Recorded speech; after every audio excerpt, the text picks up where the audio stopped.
We're recording. You're listening to the Tune Up and Jam podcast. Ready? Go. This is the introductory episode of the Tune Up and Jam podcast.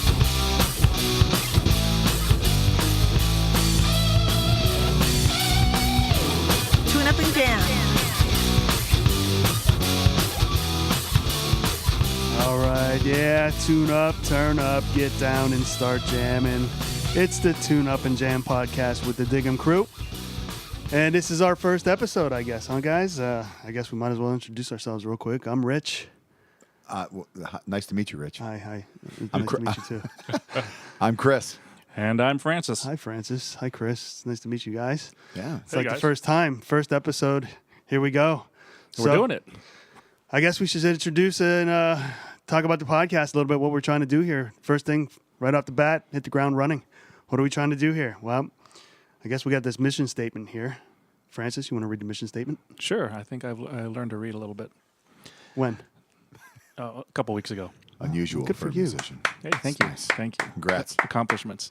So basically what we're trying to do here is we're trying to do a podcast here. It's going to be dedicated to connecting, educating, and promoting young musicians, music makers, and music supporters. That pretty much sums it up. You don't have to be a musician. However, we are going to talk about a lot of things that focus on musicianship, on learning the instrument, perhaps the business, and everything under that umbrella. And hopefully the music supporters will get some benefit out of that, perhaps getting to know some new artists, getting to know ways that they can support the music community, et cetera, et cetera. How to get gigs. And maybe just as important, how to get chicks at the gigs. Or how to get dudes. I mean, if you're a chick. Right. Hey, Either way. Or there if might you're be a some dude. girls. Yeah, there'll be It's some girls all out there. good. It's for anybody. Anyone and everyone. It's kind of a... it's that platform we really feel that we never had when we were, younger, starting out as musicians, in our bands, playing in our garage, in my case, in the basement. My buddies and I, we thought we killed it, had everything recorded down, wanted some people to hear it, and just couldn't really get it out there more than just a few friends that we had coming over and watching us jam in the basement. So I guess we're just trying to get it out there for, to spread the word, to get your stuff heard, to get your voice heard, anywhere and everywhere, with anything. Who listens to this? Hopefully anybody, right? Yeah, and- Absolutely. Yeah. I'm hoping, like you said, maybe aspiring young musicians, but also maybe some older cats, who'd like to chime in and lend their expertise and their experience with what they do too. So I'm hoping it's just open for the larger music community as a whole. Yeah, I think what we'd like to have this format be is very, very interactive. Instead of just a bunch of talking voices here, kind of spewing what we want. We want to hear from everybody. We want to hear about what the topics you're interested in learning, the people you're interested in connecting with in the music community, and whatever benefits you. So I think if we have a very interactive forum, that would be the most benefit for everybody. Yeah. I guess it's like this. If you're a guitarist, tune up and jam. If you're a drummer, tune up and jam. If you're a bassist, tune up and jam. Piano player, tune up and jam. Drummer, tune up and jam. Trumpet player, tune up and jam. Cello player, Tuba, tuba, Oh, love the tuba. kazoo. word association, kazoo, auto harp, maybe not jaw the kazoo. harp. Yeah, Why not? sure. Singer, dancer, DJ, tune up and jam. Anybody, 13 to 313. Hey. And also, I think we're looking forward to having guests on too. Yeah, we want to try to get some people in here. Yeah, that'll be great. That'll be great. Somebody, and if you have anybody in mind that you think would be a good guest to be on the podcast, hit us up. We'll be putting the email out there, and let's have them on. Let's talk about what they're up to. Talk about how they could, spread their music around. Absolutely. From aspiring young artists who are trying to kind of get a break and want to be heard, and this is a forum for that. It's also a forum for more established artists who want to get heard more, but also want to come in and share some of their expertise with the listening audience as a whole. So we're excited to get everybody involved. Yeah, I don't think we're turning away anybody. We don't want anybody to be pushed no. aside. Everybody's welcome on this thing here. right? Absolutely. We're actually based in the Los Angeles area. So, of course, anybody in Los Angeles that we can have come into the studio and record, that would be great. But also, we're not opposed to remote communications. There's Skype, telephone interviews, etc. So, basically, we can interact with anybody around the world. Nationwide, worldwide, universe-wide, huh? Yep. Just Yeah. let us know. Let's do it. Bring it in. Send it in. Yeah. So I guess we should. I guess maybe we can kind of introduce ourselves and a little bit of our backgrounds too. Yeah. Yeah. Yeah, who are we? Yeah. Who are we? Who are you? I know your name's Francis, but who are you, Francis? Who are you? Tell us a little bit about yourself, Francis. Well, I'm a guitarist and audio engineer, and I've been, like all of us here, we're active musicians in LA, doing gigs, writing songs, recording, all of the above. And we probably should mention that the three of us, me, is it Rich? You said Rich, right? Rich. And Chris. Rich. Yeah, That's yeah, with yeah. an R. With an R, With yeah, an yeah. R. R yeah. as in San Francisco. Right. So we do Because play. there's an R in Francisco. You get that? Oh, thanks. Just Thanks because for the it didn't info. start with it. Yeah. All right, but what I was going to say was that we are in a band together. We do have a band called Dig 'Em, and we do recordings, and we play live gigs, whatever you want. Back other people up. Back other people up. Yeah, we are active. It's funny how recently, like, we're aware of your other gigs. Like, you're playing in one town or one bar, and then was that across the way? It's like you're in another band playing, sitting in with. Still as Dig 'Em Crew, just maybe not all together all the time. But Yeah, we for still represent the Dig 'Em Crew as players. Yeah, for the purpose of this podcast, we are the Dig 'Em Crew, and in fact, there is a couple other people in mind that can be part of the Dig 'Em Crew to make this podcast happen, and you'll be hearing about them in future podcasts.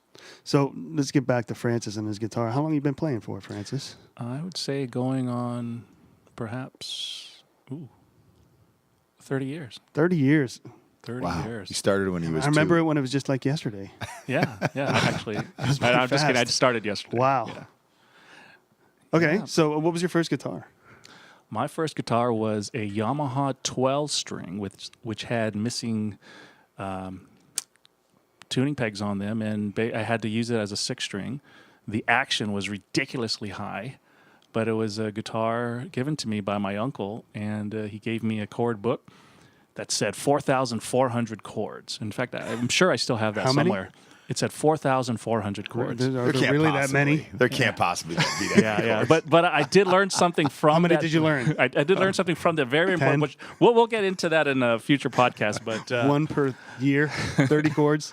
but that was the beginning. That was the beginning. My brother was a drummer. He played with some friends, and got me into it. And I think it never stopped from day one. I think it's just been a passion, lifelong passion. Now I can't get away from it. You play any other instruments? I'm primarily a guitarist, although, of course, when the occasion arises, I've sat in on doing bass duties. How'd you like it? It was cool. Yeah. Yeah, it's cool, but I have more fun on guitar, I think. I think that's something we'll also get into in a future podcast, like, jumping back and forth between instruments and Yeah. what it takes to kind of even when you're a guitarist and you think jumping to a bass would be kind of easy, it's not always the case. Yeah, every instrument has their role to fill, and you can't always think with the same mindset of your primary instrument. Yeah. Well, speaking of bass, somebody here play bass by any chance? Word. Raise your hand. This guy. Yeah, What's your name again? occasionally. I'm Chris. And Chris. I do play the bass, strangely bass. enough. Nice segue. Yeah. Yeah. see how that works? Yeah, cool. How long you been playing?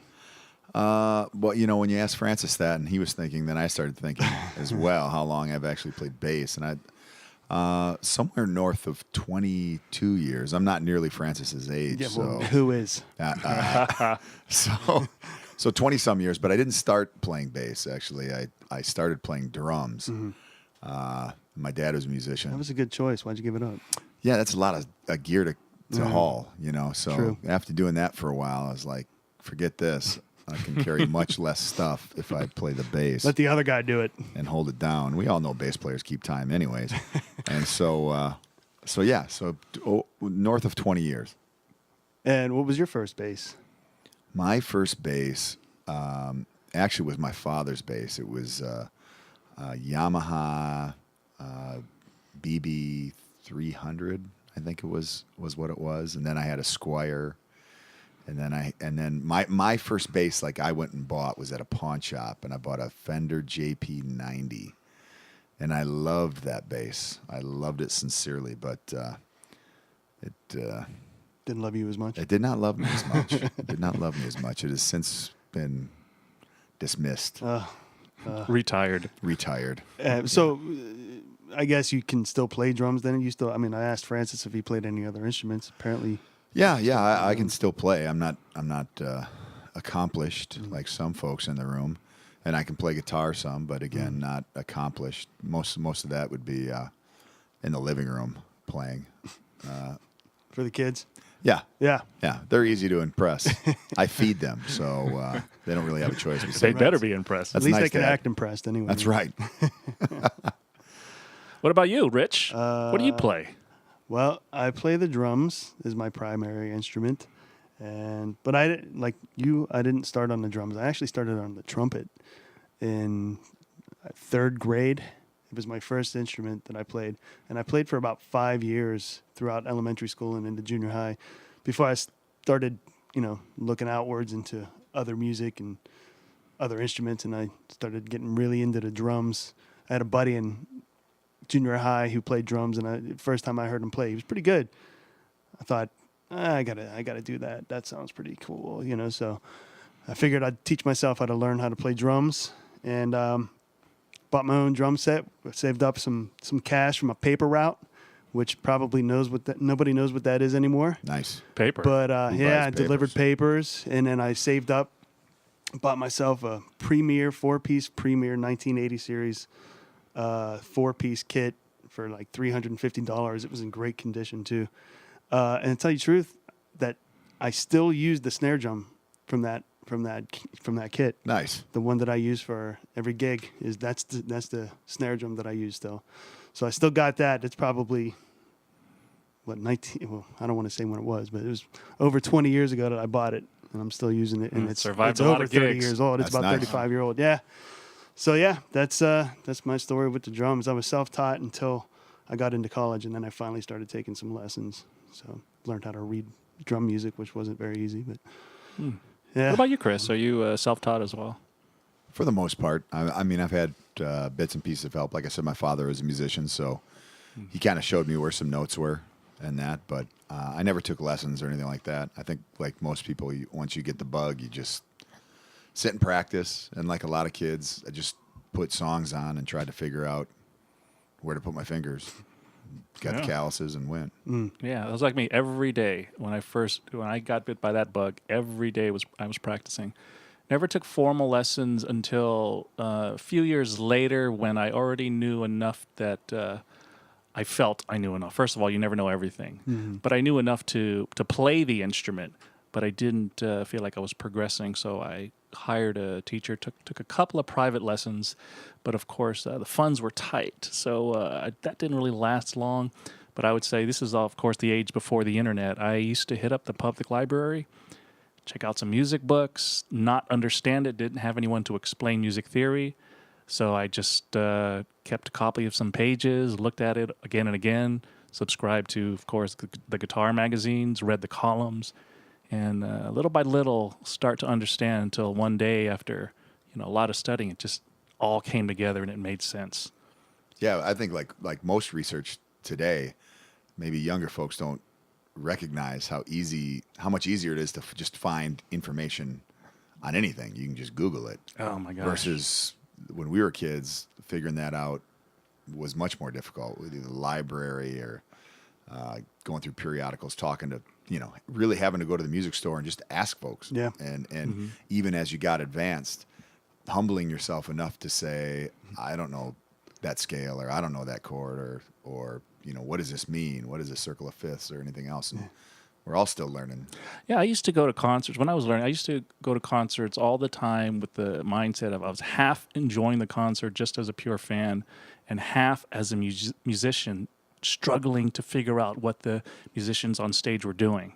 watching their fingers, seeing, well, why do they do that when it makes a particular sound, etc. But yeah, that was part of my classroom. The arenas of the concerts. And I tried my best to be Lars Ulrich from Metallica back when I was a teenager. I used to try to do everything that he did. Also, Nico McBrain from Iron Maiden. I tried to do everything. I watched, some of the videos and just watched what they do and just try to do the same thing. That's big. They were basically my teachers when I was a kid. And a little bit later, Chad Smith from the Chili Peppers. A little bit of John Bonham in there, and I just watch what they do and be like, okay, whatever he's doing right there, I'm just gonna do that same motion, and hopefully it sounds the same. Like that's how those were my early teachers. That's, I guess I say I was self-taught, but really I was taught by the best, the professionals. In fact, they just didn't know it. I grew up on hard rock and metal, and when I first started playing guitar, of course, that's what I gravitated towards. But it wasn't until probably just a couple years when I was learning to play, somehow I discovered Al Di Meola, and that just blew my mind. It changed my life forever, and I appreciated all the metal and hard rock musicians, but Al Di Meola and his fusion, or the records that I heard, it totally opened up my eyes to a whole nother genre. And What band is he in? well, he's a solo artist, but he's a jazz fusion artist. But he came up, I think one of his first gigs, or his early gigs, was with Chick Corea's Return to Forever band. I heard that he debuted with that band. His debut concert was at Carnegie Hall. That's what I heard. So I thought it was pretty amazing. But the album that really changed my life, I think most importantly, was Elegant Gypsy. In fact, in the studio, I have that hanging up there. Oh yeah. Yeah. That really, really changed my outlook on musicianship and the things that are possible. He's And- watching over you. Yeah. And he's a snappy dresser. Yeah. That is awesome. That's one thing you didn't get from him, huh? Yeah, no, you no. You didn't try to get the look and the snappy dressing. If you have a chance and you're on the internet, you might as well Google this leisure suit, man. That is something in the flamenco chick. In the Yeah, we're background. talking about the cover of Elegant Gypsy. Yeah, Google that, and that's what we're looking at right now. That's But- 70s, man. That's but good. it's grateful I came across that album, and I think that's what keeps my attitude in check about having an open mind on music. Before it was like, if it wasn't hard rock or metal, it's like, don't talk to me. I don't want to hear about any other music. When I started exploring other types of music, I think that's when my learning took another pace. It just really, really expanded all the things that I could do, and all the things that I saw that were possible. So that's one thing I would say is, like, try to keep an open mind. You might have a favorite genre of yours, but don't be so quick to discount the others, because anything can be learned. Oh yeah. Mm-hmm. Expands you up. Yep. Yeah. You think you know everything, and all of a sudden you find some new door that opens up, and you go, "Oh wow, I don't know anything," or at least you feel like you don't know anything. What about you, Chris? What kind of music did you get started playing? And like I mentioned, my father is a musician, so most of the music that I heard growing up, he was playing, and so and he was in a lot of different cover bands and everything from Southern rock to Motown to more harder rock, I guess. Then later country. So I kind of had all those influences early, or he'd play jazz. He would really everything. The whole thing was open. And I remember when he brought home Jeff Beck, Blow by Blow, and not even as a musician at all, because I kind of fought it growing up, because he wanted me to be a musician in the worst way. And of course, I was like, it's not that cool. If your dad, if your dad does it, it can't be that cool. But I was like, whoa. And then Jimi Hendrix, and that changed everything in my world. Really, Jimi Hendrix changed everything. So I'd have to say probably that was the most influential, and probably still is the most influential person, even though he has such a small catalog of work. I still can never get tired of it. I can never get tired of Bold as Love. That album is Axis Bold as Love, crazy. And what's amazing is that we all, like you said, Chris, earlier, we didn't have the access to the internet and all that stuff that's out there today, and we somehow did it. But even with the internet and everything else that's available, there's still something missing, and that's why we're here, right? Yeah. So I was thinking, who do we want to support us? Who do we want to move to? Who do we want to? I know we already kind of touched on this earlier, but do we want to also speak to the people who hopefully will be listening to us or are listening to us and talk about where we want to go with this a little bit more? Yeah, I think there's a great opportunity, especially for supporters of this podcast, and they're basically the supporters of the young musicians we're targeting as an audience. And of course, I mean, I think that begins with the parents. It's where, as Chris was saying, the immediate influence really starts at home. And there's a great opportunity for parents to influence their kids. And there's a funny thing where I've spoken to so many people that have taken lessons at some point in their life, whether it be they took piano lessons, the parents try to get them in whatever, violin or any other type. I think piano is one of the most common instruments that I've heard from people. But for some reason they didn't pick it up, or didn't, let's just say, have the bug, bite them in the way that it did for us. But, what we're hoping to do here is just have another outlet and perhaps a source of inspiration for musicians that are, let's say, beginning the process.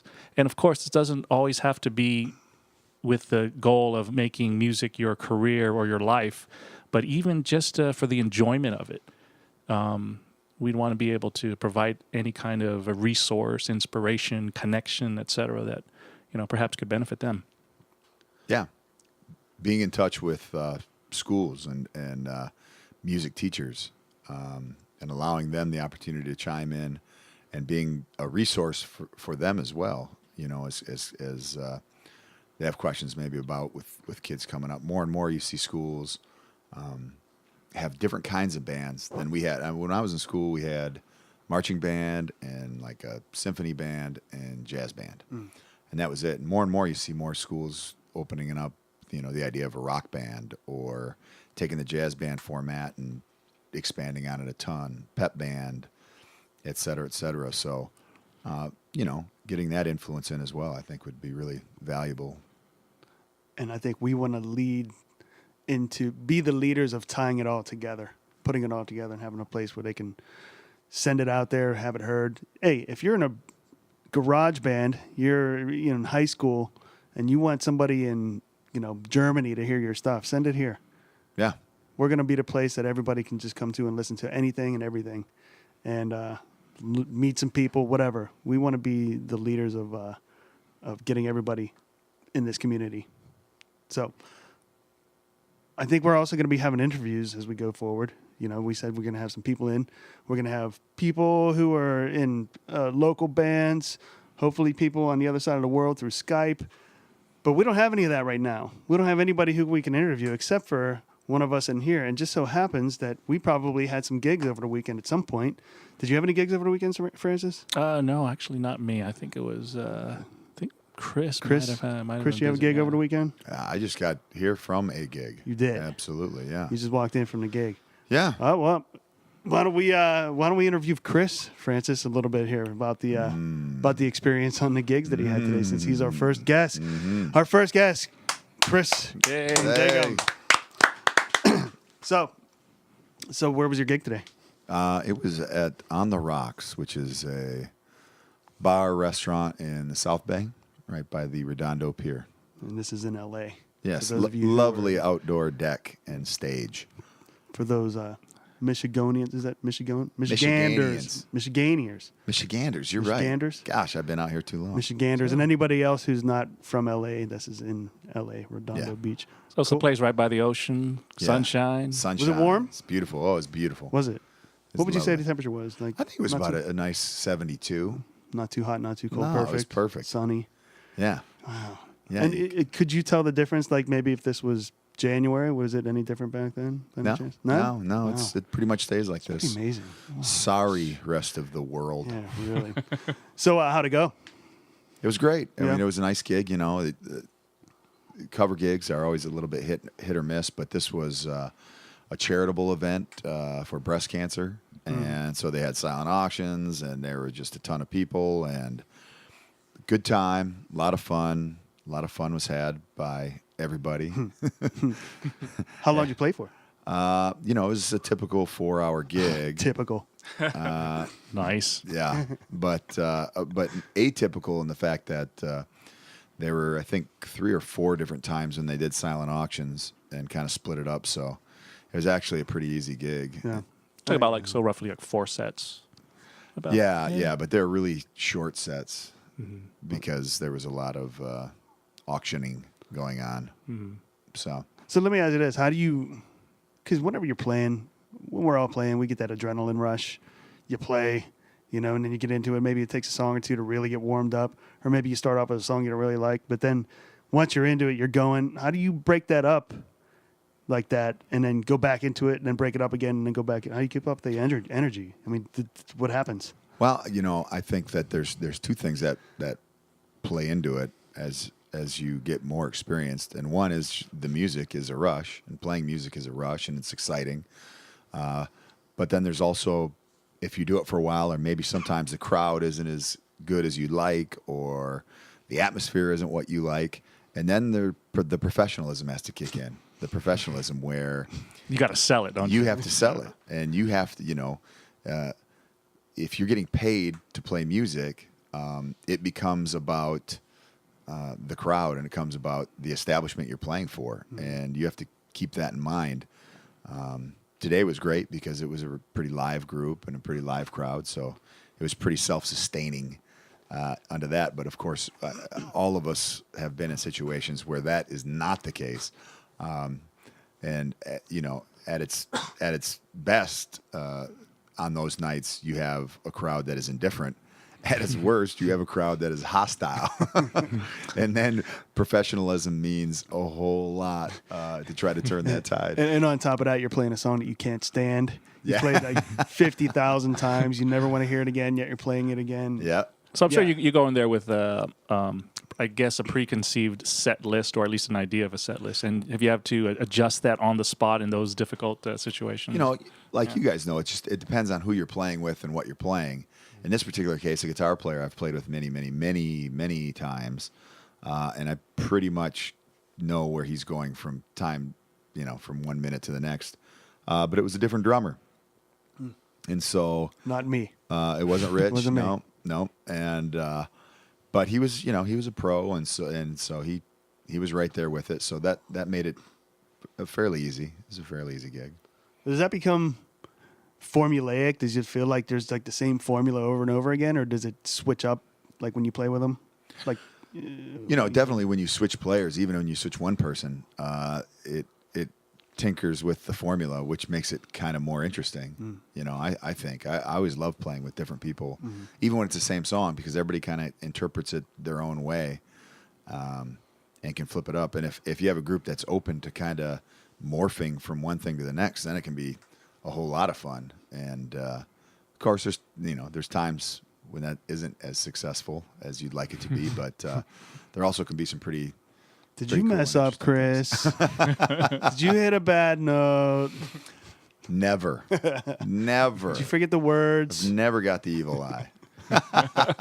You sang? You sang some songs, right? Sang some songs today. Yeah, absolutely. Sang some songs. You prefer singing? You prefer just laying back? Boy, it matters. I enjoy singing. Yeah. I mean, I love playing, but I really love singing too. So Is that difficult? You find it difficult, or did you find it difficult when you were learning? I really found it difficult. Actually, when I was really young, when I was in middle school and high school, and I played drums in a band and sang, that took a while to get used to. And then playing bass and singing took a while to get used to. Especially, in particular, I can remember one song, which it's going to sound funny and ridiculous. That was very difficult to play the bass line and sing at the same time, and it was "Brown Eyed Girl" by Van Morrison. Yeah. Because the bass line and the vocals aren't rhythmically together. They're kind of counter to one another, and it took a while. And some songs still I have to practice a lot to sing and play. Yeah. That's not an easy thing. I always watched, all those lead singers doing that. singing and playing at the same time. I'm like, oh, how do they do that? I'm not even looking. And they're sitting there playing. Do you look? Or do you have to look? Do you just play? I mean, can you feel your way around the fretboard? Yeah, I mean, pretty much anymore. I can feel my way around the fretboard. But again, that took time as well. I jumped into playing the bass and was in a band and was playing open mics within like 2 months of starting to play the bass. So I kind of learned on the fly in a band, which I don't know if that's the right way to do it, but it was. But you did it. It was a heck of a lot of fun. I'll tell you that much. It was a good time. That's a good thing, though, because you just basically had to go and do it. Just take chances. And Yeah. there's probably times you just had to drop out, Yeah. Oh, yeah. sing, You just kind or of not sing and just play bass. Yeah, lay whatever. back. I mean, the nice thing about the bass, and you can all make your bass player jokes after this, is No, that, there's And none we of will. those. We will There's do none that. of those. Come on. is that sometimes the bass playing, a lot of times the best playing, and that's what I have to remind myself all the time, is the simplest, is keeping it simple and in the pocket. And to be honest, most of the most popular quote unquote music, radio friendly music, is fairly simple to play on the bass. And even if they have a difficult bass line in it, you get away a lot as a bass player not doing that or cheating through it as a young player. So I probably did that more often than I should have. But So now we know why you moved from drums to play the bass. Now I get it. All right. it's because the chicks take it. So And anyway, you're in front. Yeah. So what do you take one bass with you to your gigs? You take two basses, three basses. Some people have like all kind of different instruments. Yeah. Are you that guy, or are you just? No, the I'm one? not that guy. I went through, pedals and everything else. Anymore, I take two basses just in the off chance one doesn't work. I take a head and a cabinet and a tuner, and that's it. And try to get the tone from the instrument and the amp itself. And you're talking about a head for your amp, not like a little shrunken head or something. No. You're not like some Although kind I used to carry those to gigs for of- good You did? luck. Yeah. Yeah. Aren't they supposed to be like a curse though? Aren't they like really? Isn't that a bad thing? That's not what she told me. But, But that's for another podcast. Yeah, that's we'll a whole have a different whole story. podcast on that That's one. a whole different story. Well, that's cool. Did you? I forgot what I was going to ask. Just Nope, slipped out it's of my okay. mind. It's the first episode. This I is going know. to happen. It's. what are Maybe you it was gonna do? going so smooth up until now. Is anybody listening at this point still? I hope we sound exciting. If not, we will be in the future. Yeah. We're just getting our feet wet. Interestingly, we've just met each other apparently, and we're really hitting this off because we've gone more than 30 minutes right now, and Yeah. we're talking still. Yeah, and of course, anyone listening out there, don't forget this. We would love for this to be very interactive. So instead of us talking to each other here, we would love to talk to others out there and bring people into the studio, interact with the listeners, and you can do that if anybody has an interest in getting a hold of us or for your comments or other type of connection, you could email us at podcast@tuneupandjam.com. Again, that's podcast@tuneupandjam.com. Of course, and what we'll do is we'll have other resources, links, other information at tuneupandjam.com. So you can get that out there and make sure everybody visits that website. Yeah, be heard. Send your stuff in. Get us some questions, comments. What are some things that you think folks are gonna talk about? I mean, what are we gonna talk about with people? What are some of the main talking points that when folks call up or when folks stop by, we're gonna be like, not instead of this. Right now, we have this huge music. Mm-hmm. What specifically? Yeah. Well, I guess when we were brainstorming of what are the possibilities of this podcast, we thought we'd have some little segments. For example, tips on gear, tips on gigs, practicing, rehearsing, recording, perhaps music lessons. I think, Rich, you mentioned like a local band spotlight at some point. Yeah. Maybe an open-ended thing called Ask a Professional.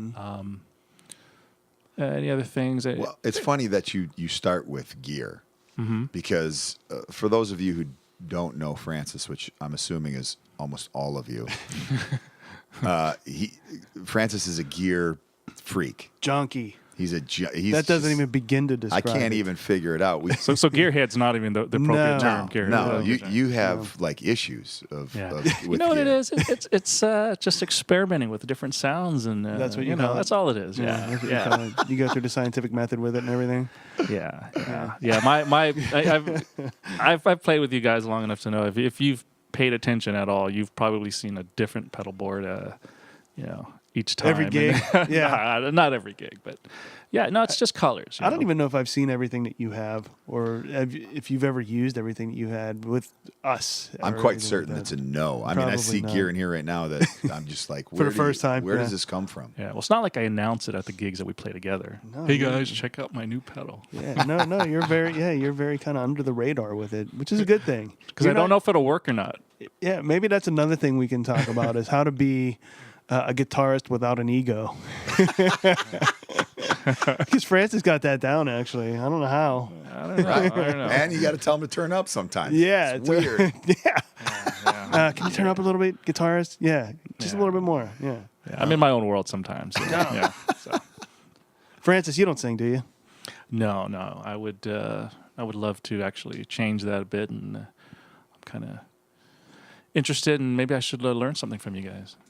I think Chris would be better at that than me. Yeah. Well, yeah. All right. So Yeah, I took. Did you ever take choir? Did you guys ever take choir? No, high except for school? like maybe in elementary school, I was in like a little chorus, but that was it.